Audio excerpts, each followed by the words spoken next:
नमस्कार मंडळी, द ऋतुजाज किचनमध्ये तुम्हा सर्वांचे पुन्हा एकदा स्वागत।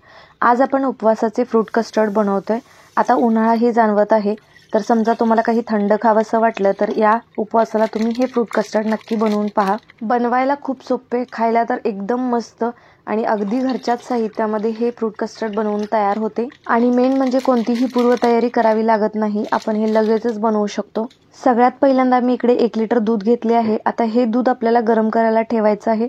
दुधाला उकळी येईपर्यंत आपण एक दुसरी तयारी करून घेऊयात। एक छोटे मिक्सरचे भांडे घेतले आहे आणि यामध्ये आपल्याला एक छोटी वाटी साबुदाणा बारीक करून घ्यायचा आहे।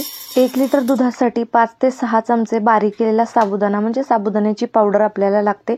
जर तुम्ही अर्धा लिटर दूध घेताय तर 2 ते 3 चमचे घाला। जसे तुम्हाला कस्टर्डची कन्सिस्टन्सी हवी आहे, पातळ किंवा घट्ट, त्यानुसार फ्रूट कस्टर्डमध्ये साबुदाण्याची पावडर घालायची आहे। हे बघा, मी इकडे आता साबुदाणा बारीक करून घेतलेला आहे, तुम्ही व्हिडिओमध्ये पाहू शकता। साबुदाणा बारीक करून घेईपर्यंत दुधाला उकळीही आली होती। आता यामध्ये आपल्याला साखर घालायची आहे। साखर तुमच्या आवडीनुसार तुम्ही कमी जास्त घालू शकता। मी इकडे 1 लिटरला 1 वाटी साखर घातली होती। आता आपल्याला साखर विरघळून घ्यायची आहे। साबुदाणा मिक्सरमध्ये बारीक व्हायला थोडासा वेळ लागतो, पण आपल्याला एकदम पिठी नाही बनवायची, थोडासा जाडसर राहिला तरीही चालतो। आता मी यामध्ये फूड कलर घालतेय। फूड कलर ऐवजी तुम्ही केसर दुधामध्ये भिजवून घातलं तरीही चालेल, त्यानेही छान पिवळा कलर येतो। दोन्हीपैकी कोणतीही एक गोष्ट करू शकता।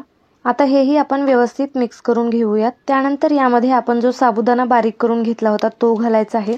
मी सुरुवातीलाच सांगितल्याप्रमाणे 4 ते 5 चमचे साबुदाणा 1 लिटर दुधासाठी बास होतो। बारीक करून घेतलेला साबुदाणा चाळून वगैरे अजिबात घ्यायचा नाहीये। जर तुम्ही चाळून घेतला तर एकदम बारीक पीठ त्याचे खाली राहते आणि ते जर तुम्ही डायरेक्ट यूज केलं तर त्याच्या गाठी होतात। त्यामुळे चाळून घेऊ नका, फक्त जेवढं पॉसिबल होईल तेवढं बारीक करून घ्या आणि हे डायरेक्टच यामध्ये घालायचं आहे। असे केल्यामुळे गाठी वगैरे काही होत नाहीत। आणि जर समजा तुमच्याकडे साबुदाण्याचे पीठ असेल तर ते वाटीमध्ये सेपरेट घ्या, त्यामध्ये दूध घाला, ते मिक्स करून मग यामध्ये ओतून द्या।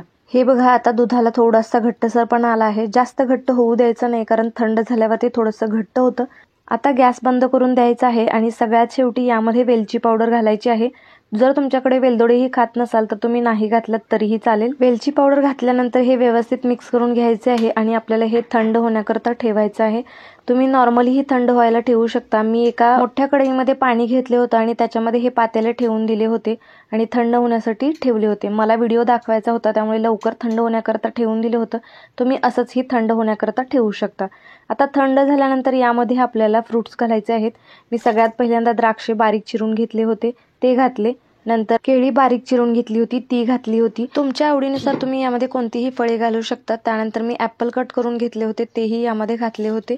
त्यानंतर मी यामध्ये डाळिंब सोलून घेतले होते, तेही घातले होते। मी सुरुवातीलाच सांगितल्याप्रमाणे तुमच्या आवडीनुसार तुम्ही यामध्ये कोणतीही फळे वापरू शकता।